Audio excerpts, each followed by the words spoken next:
Welcome to the Biz Easy podcast, where small business is simplified for greater results. Brought to you by Resources and Development. Go to www.resources-development.com for help in taking your business to the next level. And now, help me welcome the host of the Biz Easy podcast, Steve McCrillis. Welcome to the Biz Easy podcast, your resource to help take your business to the next level. My name is Steve, your host, as we all learn to stay better focused on the things that make you great. Now, I'd like to introduce you my partner and our resident guru of coaching, our lead business coach. Help me welcome Skip Williams. Thanks, Steve. Hey, I got a quick joke for you. What does a dyslexic, agnostic, insomniac do? Dyslexic, agnostic, insomniac. He stays up all night wondering if there is a dog. Okay. On that humorous interlude. I appreciate the courtesy laugh there, Steve. Yep. This week from Paul from California, Paul asks, "How can I grow my business with a shortage of labor in the market?"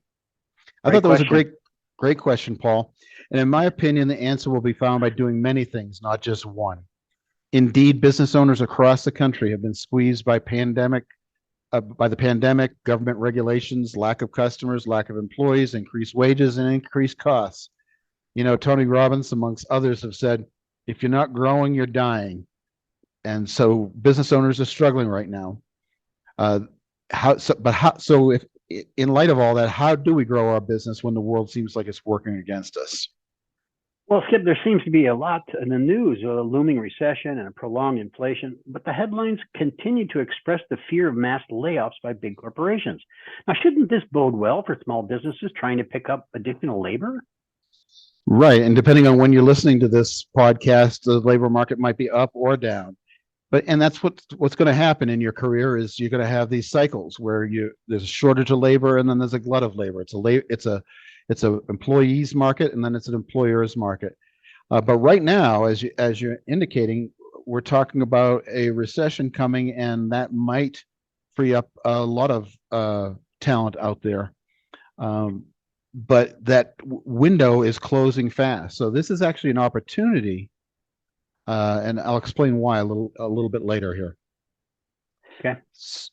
So as I indicated, we need to take a multi-pronged approach. First, let's address the rising costs of labor and materials. The short answer is pay it and pass it on. That's not always easy to do, raise prices, is it? And some businesses have constraints regarding their pricing that may already be locked in. But for those of you that have control of your pricing, consider this. Typically, when a business raises its prices without increased costs by a mere 10%, it can afford to lose 30% of its business without diminishing its bottom line. Now, in this market with rising prices and rising costs of labor, it's probably not 30%, but nonetheless, that should give you some sort of indication. This would mean that you'd be able to do what you do right now with roughly 30% less labor and remain as profitable with simple, modest price increase. If your costs have gone or will soon go up, perhaps you could still sustain a 15 to 20% decrease in business without affecting the bottom line.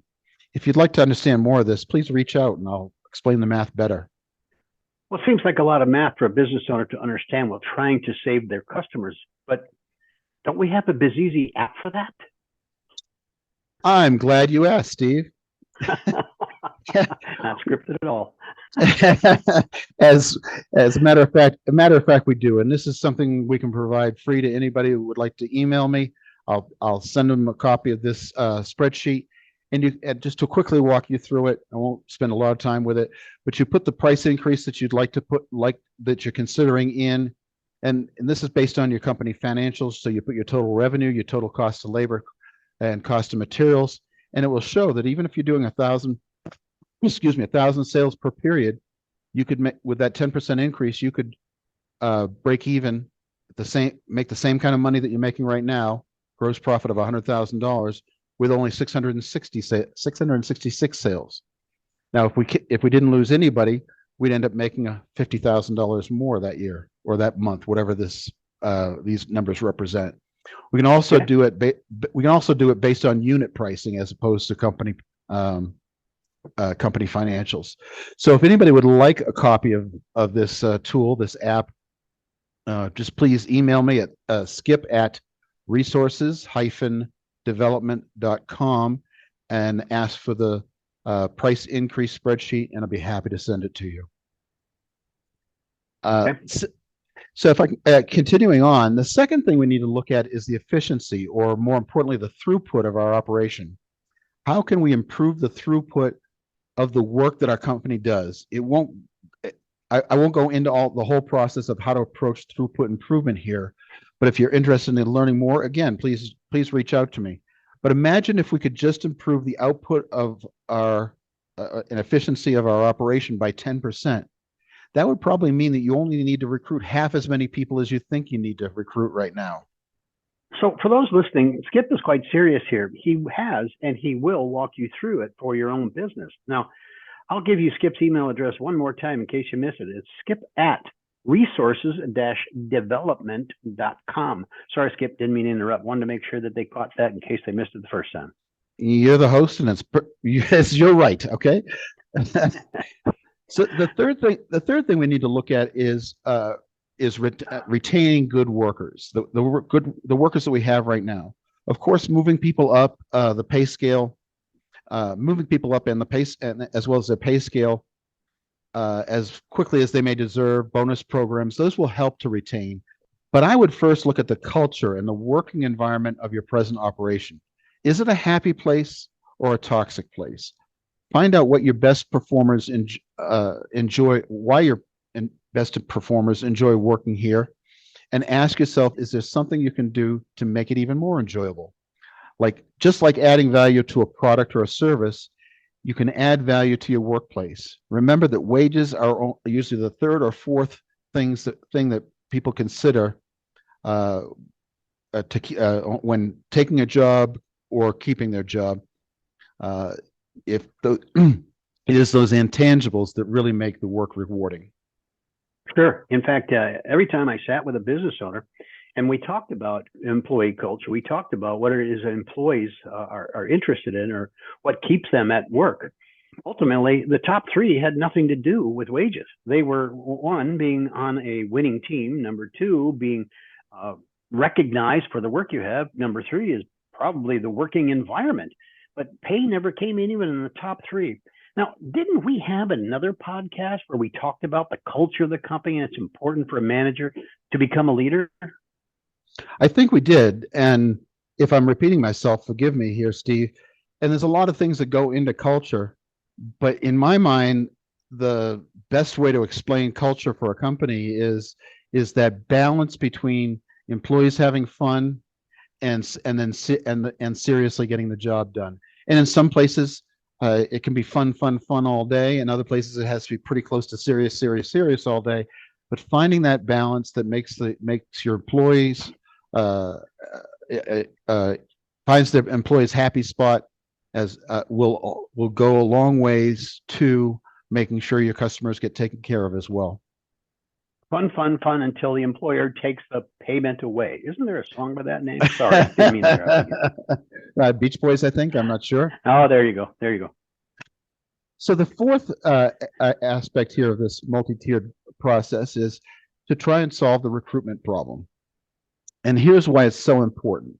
Imagine in this difficult business atmosphere that somehow you had an unlimited supply of labor. You had a secret that nobody else had, and that your competitors continue to struggle with their labor shortage.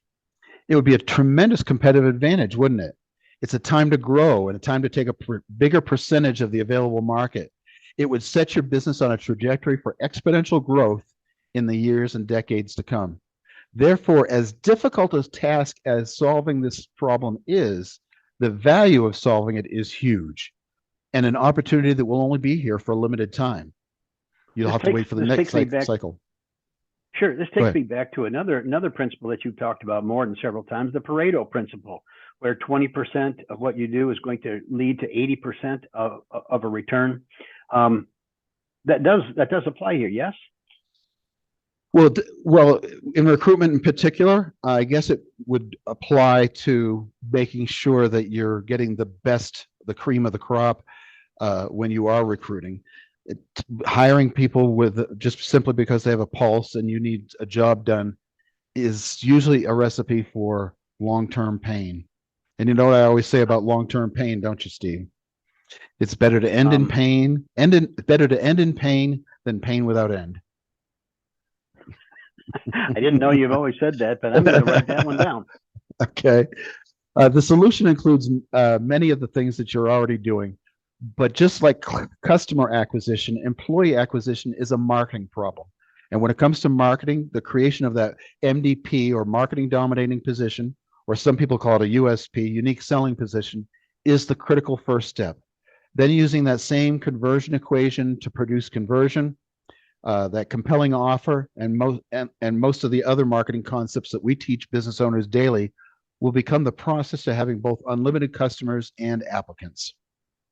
While it'd be difficult to go into great detail on these concepts within this response in this podcast, I do hope this helps you, Paul, and other business owners that struggle to solve the employment problem that faces most business owners today.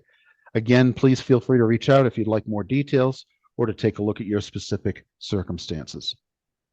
So don't we also have to go back to basics here and discuss the company's break-even position so we can understand our baseline without changes that have occurred in the cost of goods to decide if we really need more employees before we decide to start recruiting new employees?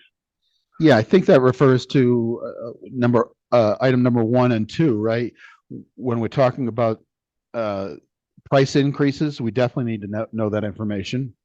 And when we talk about throughput and efficiency, we need to see we can do those calculations. Again, if we could be 10% more efficient to take 10% less labor to do the same amount of work, then again, we probably don't need as many employees as we think we do.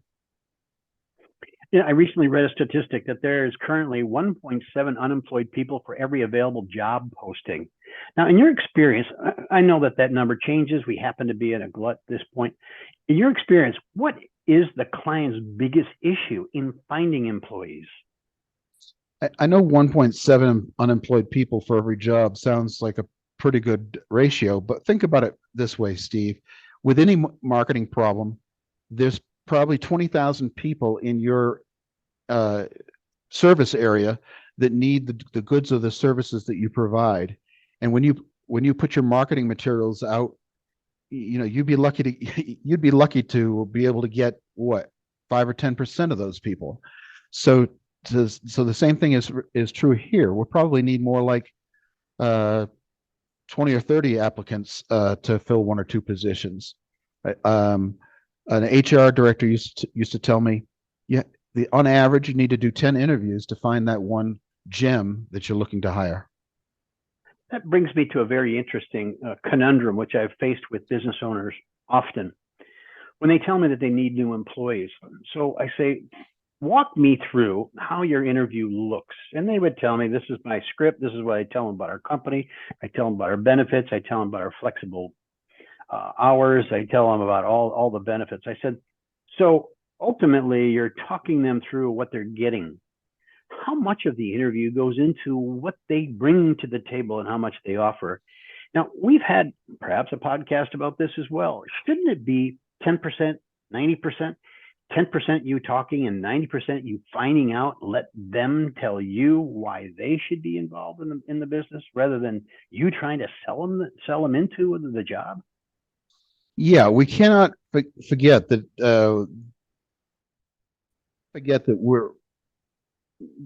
we are the customer here. We're buying this person's time. We are the customer, so we should make sure that they meet our standards. If I can give 2 words of advice to in an interviewing, and we should probably do a whole podcast on recruitment and interviewing techniques, but is the 2-word advice, best advice I got for you is shut up. Is really what happens is we put that halo effect on people when we're doing most of the talking and they're nodding their head. We think that they agree with everything we're saying. We think that and we begin to see ourselves in those folks. So you're absolutely right. We need to make sure that they're doing most of the talking, and the selling of the company comes after you are convinced that that is the person you want, not before. In your work with clients, how often do you get into a discussion with the business owner about the effectiveness or efficiency of his current staff as he decides he needs more employees? Is there a way that you can identify? How do you determine if they're working to capacity? How do you determine if you really do need additional people, by and large? Well, a lot of companies preach efficiency, and you notice that I use the word throughput. And if nothing's wrong with efficiency, we need to always try and become more efficient than we used to be. But efficiency doesn't pay the bills. What pays the bills is what goes out the back door or shipping door or the front door, whatever. That's so when I look at an operation, I'm always looking for bottlenecks. What we find is imagine a manufacturing process for just a moment, and there's 8 or 10 steps to that process. But at step 4, we've got all this work in process waiting to go through step 4. We know that we've got a throughput problem, and the most important thing is to make sure that where we have the bottleneck is efficient. If the rest of the operations aren't as efficient, probably not very critical to paying the bills. But if that one operation is holding up what you can ship in a given day, we need to focus there. I may have gone off track on that answer, Steve. No, you're fine. How often does a business owner think that they can stretch their staff to accomplish more, thinking that they're just not working hard enough? A corollary to the previous question that says, well, at what point in time to decide that you need more people? Yeah, well, first let's just kind of talk about, can we stretch the staff to accomplish more? Yes, we can, but maybe not in the way you think. It's not by cracking the whip. It's by looking at each of these steps of the process and finding smarter, more efficient ways of getting the job done, and rewarding people for coming up with ideas that will make it more efficient and give you more throughput.